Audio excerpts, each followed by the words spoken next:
জাতি নূর এরকম বলা যাবে না, জাতি নূরের জ্যোতি বলা যাবে। জাতি নূরের জ্যোতি, লুমআতুম মিন নূরিহি, আল্লাহর নূরের মানে জাতি নূরের জ্যোতি বলা যাবে। জাতের অংশ বললে শিরক হবে।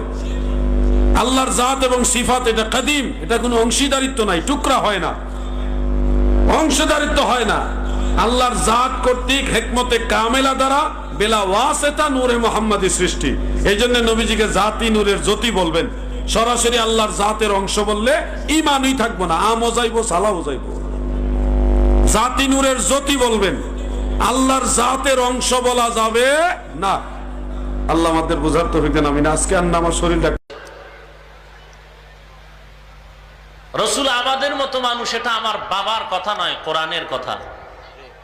এবং মাটির তৈরি ছিলেন বলেই আদম আলাইহিস সালামকে শয়তান সিজদা করে নেই। বলছে তুমি কেন সিজদা করলা না? বলছে খালাকতাহু মিন নার ওয়া খালাকতাহু মিন তিন, আমাকে বানিয়েছেন আগুন দিয়ে আর ওনাকে বানিয়েছেন মাটি দিয়ে। এবং সকল নবী আলাইহিস সালাম ছিলেন মাটির, আমরা সবাই বনি আদম। এবং বিশ্বনবী সাল্লাল্লাহু আলাইহি ওয়াসাল্লামকে আল্লাহ রাব্বুল আলামিন বলেছেন, আপনি স্পেশালি বলেন কুল ইন্নামা আনা বাশারুম মিসলুকুম, ও লোকেরা শুনো, নিশ্চয়ই আমি তোমাদের মতো মানুষ। ইউহা ইলাইয়া আন্নামা ইলাহুকুম ইলাহু ওয়াহিদ, পার্থক্য হলো আল্লাহ আমার কাছে ওহী পাঠান। তবে রাসূলুল্লাহ সাল্লাল্লাহু আলাইহি ওয়াসাল্লামের উপমা তিনি নিজেই। এবং আল্লাহ বলেছেন ইন্নী খালিকুম বাশারাম মিন তিন, আমি বাশার বানিয়েছি মাটি থেকে।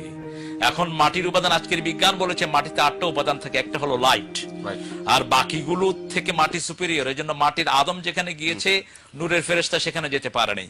সেজন্য আপনারা যারা মূর্খতার সমাজে বাস করেন, যেগুলো এই সমস্ত এই জাতীয় কথা বলবে, এদেরকে মসজিদ থেকে বের করে দেওয়ার ব্যবস্থা করেন।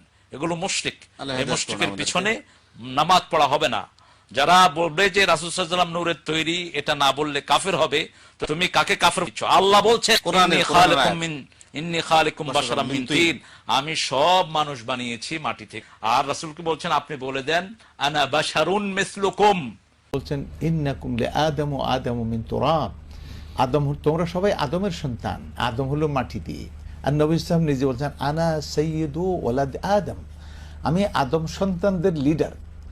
তো বাইরে থেকে লিডার তো সন্তান হিসাবে লিডার। এবং এটা হলো তার হাদিস, নিজের কথা। আর আদমকে মাটি দিয়ে বানিয়েছে, সুতরাং তিনি আদম সন্তান হলে মাটির ঘরের মাটি। আচ্ছা, গেল একটা।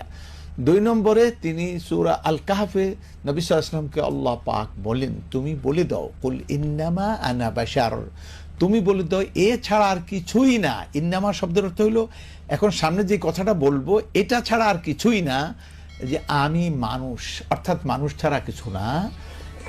মিসলুকুম, তা আবার কেমন মানুষ? ওই যে কইব এরা বেদাতিরা যে কইব যে নূর দিয়ে বানাচ্ছে, কয় না মিসলুকুম তোমাদের মতো মানুষ, তোমাদের যে যা জিনিস দিয়ে বানানো হয়েছে আমাকেও তা দিয়ে বানাই। নবী মুহাম্মদ সাল্লাল্লাহু আলাইহি সাল্লামের প্রকৃতি হচ্ছে তিনি আল্লাহ সুবহানাহু ওয়া তাআলার নবী, মানব জাতির প্রতি প্রেরিত আল্লাহ সুবহানাহু ওয়া তাআলার সর্বশেষ ও চূড়ান্ত নবী।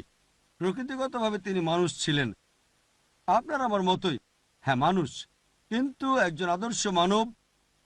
তিনি মানুষ, হ্যাঁ মানুষ হিসেবে আপনার আমার মতোই, কিন্তু একটা জীবিত মানুষকে কবর দিচ্ছে সাহাবীরা, না মূর্খ? কে বলে সব কথা? কোরআন শরীফের আয়াত, রাসূলকে আল্লাহ বলেছেন নবী আপনি বলেন ইন্নাহুম মাইয়িতুন ওয়া ইন্নাকা মাইয়িতুন ইন্নাহুম মাইয়িতুন, তুমি মরবা, তোমার আগে সব নবী মারা গেছে। জানা নাই আল্লাহর হাবিব তিনি নূর আলা নূর, নূরে মুজাসসাম। আল্লাহর হাবিব সৃষ্টি নয়। বাবা জাহাঙ্গীর বলেছে যাহারা আহলে সুন্নাত ওয়াল জামাত হয়ে বলে যে আল্লাহর নবীকে আল্লাহর নূরে সৃষ্টি করেছে, এইটা সবচেয়ে বড় ভুল কথা। সারা কোরআনে একটা দলিল কেউ দিতে পারবে না আল্লাহর হাবিবকে সৃষ্টি আল্লাহ বলেছে। কোথাও বলেছে আল্লাহর হাবিব সৃষ্টি নয়, আল্লাহর হাবিব স্বয়ং স্রষ্টা, তিনি জাত, তিনি নূর মুহাম্মদ, তিনি নূর। আল্লাহর হাবিবের পা মুবারক হইতে মাথা মুবারক পর্যন্ত সম্পূর্ণ জাত নূরে নূরময়। যারা আল্লাহর হাবিবকে সৃষ্টি বলবে তারাই তো কাফেরের কাতারে দাঁড়াইব। কারণ এটা আমি কই নাই, আল্লাহর হাবিব কোরআনে কয়াত হইছে। কাফেরেরা বলে হে মুহাম্মদ তুমি তো আমাদের মতোই মানুষ। নাউজুবিল্লাহ, দলিল লাগলে আমার কাছে একটু আইলে যাইবে। আল কোরআনে কয়াত হইছে কাফেরেরা বলে হে আমার হাবিব তুমি তো আমাদের মতো মানুষ, আমরা যে বাজার থেকে বাজার করি সেইখান থেকে তুমিও বাজার করো, আমরা যা খাই তুমিও তাই খাও, আমরা যা পান করি তুমিও তা পান করো, তো তুমি আবার নবী হইলে কেমনি? নাউজুবিল্লাহি মিন যালিক। এই ওয়াহাবীর এই যারা নাকি রসুলের নূর অস্বীকারী, তারা একটি কোরআনের আয়াত দেখায়, কুল ইন্নামা আনা বাশারুম মিসলিকুম, কুল বলে দিন, ইন্নামা, ইন্না নিশ্চয় আমি, ইন্নি কয় নাই, ইন্না কইছে নিশ্চয় আমরা, ইন্না শব্দের অর্থ নিশ্চয় আমরা, ইন্নি মানে নিশ্চয় আমি, এক বচন বহু বচন, নিশ্চয় আমরা, কুল ইন্নামা আনা আমি, কুল ইন্নামা, মা শব্দের অর্থ হইল কি? প্রশ্নবোধক। এই মা শব্দের অর্থ কি? এই কিটারে সরায় দেয়। আল্লাহ রসুল প্রশ্ন করছে, কুল ইন্নামা, আমরা কি, আনা বাশারুম মিসলুকুম, তোমাদের মতো মানুষ, আমি কি তোমাদের মতো মানুষ? আল্লাহ রসুল জিগাইছে এইটা, ওই কি সরাই দিয়া বানাই দিছে আমি তোমাদের মতো মানুষ? কি রাখে নাই? আল্লাহ রসুল প্রশ্ন করছে, প্রশ্নবোধক, ইন্টারগেটিভ, এইটা শব্দে শব্দ অনুবাদ করেন, কুল বলুন, ইন্নামা আনা বাশারুম মিসলুকুম, বলুন আমি কি তোমাদের মতো মানুষ? কখনোই না, কখনোই না। আল্লাহর রসুল তো মানুষই না। আল্লাহ রসুলের কোথাও মানুষ কইছে? ওরা কয় আল হাইয়াতু আল মাইয়াতু, তুমি আমার বাতার, আরে এইটা কইছে যে নাকি হিংসা বিদ্বেষ করতো মাল পানি। ওলি আল্লাহ, আল্লাহ নিজেই ওলি,